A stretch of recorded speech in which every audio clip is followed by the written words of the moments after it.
Om Tat Sat. Welcome to Gyan Bhakti. We are currently exploring the scripture Mysticism of Srimad Bhagavatam. Commentaries by my worshipful Guruji, Swami Jyotirmayananda Maharaj, narrated by myself, Swami Nikhilanand. So let's move forward. In today's satsang, we are going to explore a beautiful story, the birth of the Ganges. Ganges is called Ganga, Ma Ganga, River Ganga, a holy river. In ancient times, there lived a great emperor named Sagar, who ruled over many states. Sagar had two wives, Sumati and Keshini. When Sumati, through his wife Sumati, he had 60,000 sons, and with Keshini, he had a single son named Asamanjas. With the help of the 60,000 sons of Sumati, King Sagar began to perform Ashwamedha Yagya, an ancient ritual that allowed one powerful king to establish his supremacy over other kings in his vicinity. So this way he would conquer. All the weaker kings would willingly give up their kingdom, and if they would not, he would fight and attain his supremacy, and therefore they attained that yagya. It was called Ashwamedha. Ashwa means horse. So the horse would go and conquer the territory through the king's army. According to this custom, a horse attended by a group of royal soldiers was sent to wander throughout the various kingdoms, etc., as we just discussed. So after wandering through the kingdom once, the horse would come back and be sacrificed. Strangely enough, he would again rise from the fire if the sacrifice had been done exactly in accordance with Vedic mantras and chantings, and again the horse would be sent out. Each time the horse wandered the kingdom and returned, was sacrificed, and emerged once again, it was counted as one Ashwamedha Yagya, or a successful process. If a person were to perform 100 of these yagyas, he would become Indra. Indra is the king of the celestial heavens. That is, he would become that, attain that Indrahood. The moment the present Indra saw that Sagar had successfully performed 99 such yagyas, he began to feel his position threatened.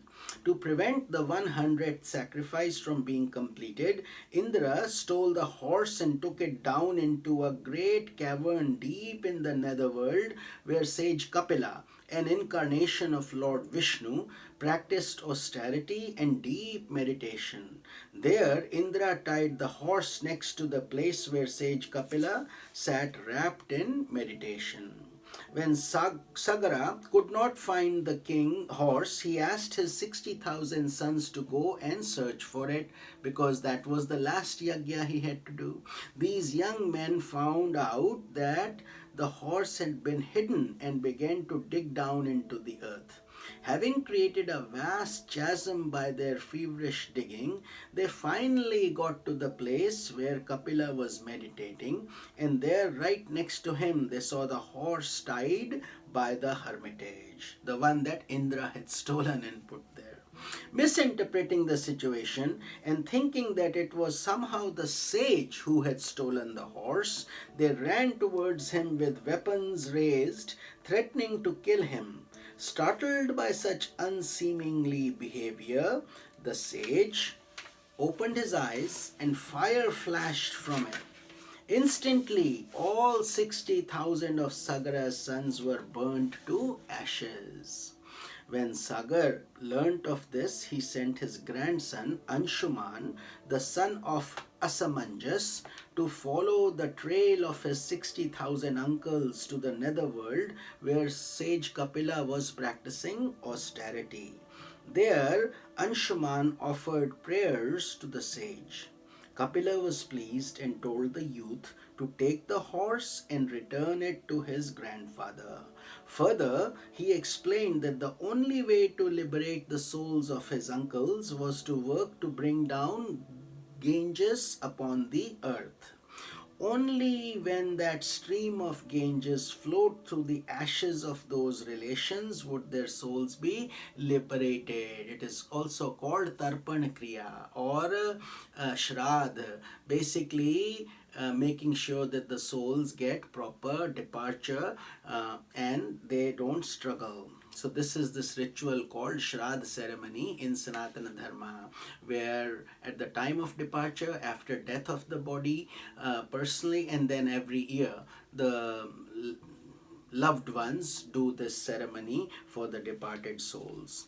When Sagara received the horse, he completed the performance of his sacrifice without any further interference from Indra, and then installed his dear grandson Anshuman as the ruler of the kingdom.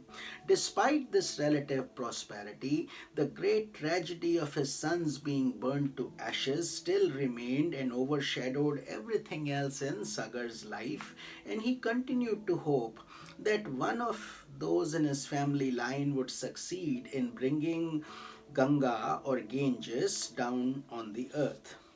Anshuman attempted to fulfill his grandfather's wishes, but he too failed to bring down the Ganges before he died.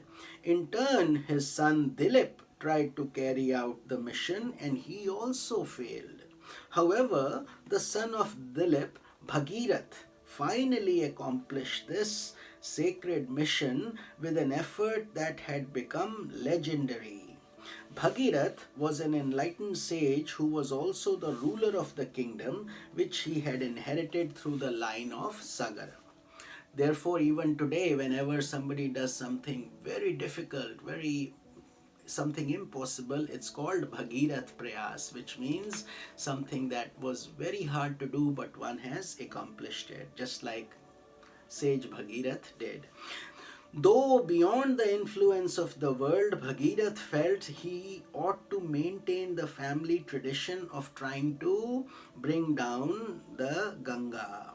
He instructed one of his ministers to assume his duties while he was gone and entered a forest where he began to practice intense tapas or austerity. After years of such austerity, Bhagirath finally managed to please goddess Ganga. The Devi appeared before him and offered to give him any boon he wished. King Bhagirath said, "I want you, O goddess, to come in the form of a purifying river and flow on the earth." After reflecting upon this request, Ganga replied with this subtle humor, "If I were to descend from the heavenly world, my force would be so powerful that the earth would be shattered. So how can it be possible? Further, even if it were possible for me to flow on the earth as a river, so many people will cast their sins into me. How will I be able to get rid of those sins?" Undaunted, Bhagiratha explained that the Devi need not worry about the polluting nature of the sins, because when the devotees of the Lord entered the water, the touch of their bodies would neutralize the sins. So just as there are demons, there are also saints and sages who would purify those tainted waters. Further, Bhagiratha said, "I am going to worship Lord Shiva and request that he cushion your impact with his matted locks, so that when you descend from heaven, you will not shatter the earth." Immediately, Bhagiratha began to practice austerity until Shiva appeared before him and agreed to grant the sage's request. So, at the agreed time, Lord Shiva sat down and unfurled his matted locks, and Brahma, up in the heavenly world, let a drop of water that had been touched by Lord Vishnu's foot fall from his Kamandalu, a vessel containing sacred water. Thus the Ganga river was born. As the waters began to swiftly flow, Bhagiratha led the stream to the palace, to that same exact place where the ashes of the 60,000 sons of Sagra lay.